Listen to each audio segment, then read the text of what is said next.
চলুন আজকে নিজের জন্য, নিজের ভালোর জন্য কয়েকটি কথা বলি। আমার একজন শিক্ষক বলতেন, জীবনে যা কিছুই করো, নিজেকে খুশি রাখার মাধ্যম কখনো অন্য কারোর মাঝে খোঁজার চেষ্টা করবে না।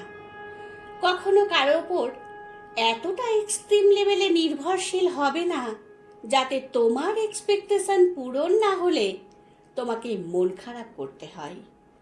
মানসিকভাবে কখনোই এতটা নির্ভরশীল হয়ে যাবে না।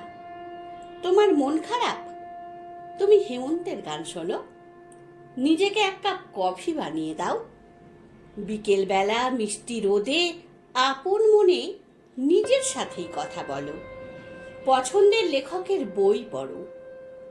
নিজের যদি বিশেষ কোনো ক্রিয়েটিভিটি থাকে তাহলে সেটা নিয়েই নিজেকে ব্যস্ত রাখো। অন্যকে ব্যঙ্গ করে স্ট্যাটাস লেখা, নিজের দুঃখ দুর্বলতা জনসম্মুখে প্রকাশ করা কখনোই বুদ্ধিমত্তার পরিচয় দেয় না। খুব বেশি মন খারাপ হলে লাইট অফ করে অন্ধকার ঘরে কিছুক্ষণ সময় কাটাও। পুরনো কোনো স্মৃতি মনে করার চেষ্টা করো, হাসো কিংবা কাঁদো, যাই করো না কেন নিজের সাথে করো। নিজের সাথে এত সুন্দর একটা সম্পর্ক তৈরি করো যাতে সব সময় অন্যের কাঁধের প্রয়োজন না পড়ে। যদি কোনো কাজে সফল হও তাহলে নিজেকে ট্রিট দাও। যদি অকৃতকার্য হও তাহলে নিজের ওপরই অভিমান করো। নিজের সাথে প্রতিজ্ঞাবদ্ধ হও। তবে অন্যের চোখে কখনোই নিজের পারফেকশন খোঁজার চেষ্টা করো না, কারণ অন্যের চোখে যখন তোমার ত্রুটিগুলোর মাঝে তোমার গুণগুলো হারিয়ে যাবে তখন কিন্তু কষ্টটা তোমাকেই পেতে হবে। পারলে তো তুমিই পারবে, তাই না? রেস্টুরেন্টে খেতে যাওয়াটাকে এবার নর্মালাইজ করতে হবে। হ্যাঁ, এবার থেকে একাই খেতে যেতে হবে। পার্কে নিজের সাথে সময় কাটাতে যাওয়াকে কেন হাস্যকর মনে হবে?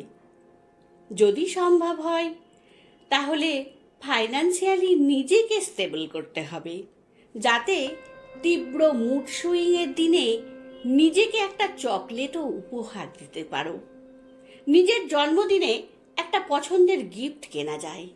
নিজের পছন্দের ড্রেসটা টাকা জমিয়ে হলেও একটা সময় কিনে ফেলা যায়। মাঝে মাঝে নিজেকে কিছু ফুল উপহার দাও। নিজের ঘরের এক কোণায় সেই ফুলটা থাকবে, খুব সুন্দর একটা গন্ধ ছড়াবে। মন আপনা থেকেই ভালো হয়ে যাবে। সবাইকে খুশি করার দায়িত্ব কিন্তু তোমার নয়। দুনিয়ায় কারোর পক্ষেই সবাইকে খুশি করা সম্ভব হয়নি। যেখানে যেটা পারবে না সেখানে সেটা পারবো না বলতেও শিখতে হবে। আমার বাবা মা আমাকে অ্যাপ্রিসিয়েট করে না, আমার বয়ফ্রেন্ড আমাকে সময় দেয় না, আমার হাজব্যান্ড তো আমার সাথে ঠিক করে কথাই বলে না, আমার বান্ধবীদেরও আমার জন্য একদম সময় নেই। এই সকল চিন্তা থেকে এবার বেরোতে হবে। তোমার কাছে যেগুলো অ্যাটেনশন, সেগুলো অন্যের কাছে শুধুমাত্র বিরক্তির কারণও তো হতে পারে। কেন নিজেকে অন্যের বিরক্তির কারণ বানাবে তুমি? একটা সুন্দর ব্যক্তিত্ব থাকার জন্য খুব কঠিন হওয়ার প্রয়োজন হয় না, কিন্তু শুধু নিজেকে ততটুকু ভালোবাসার প্রয়োজন হয় যাতে অন্যের চোখে নিজের জন্য ভালোবাসা খোঁজার প্রয়োজন না পড়ে।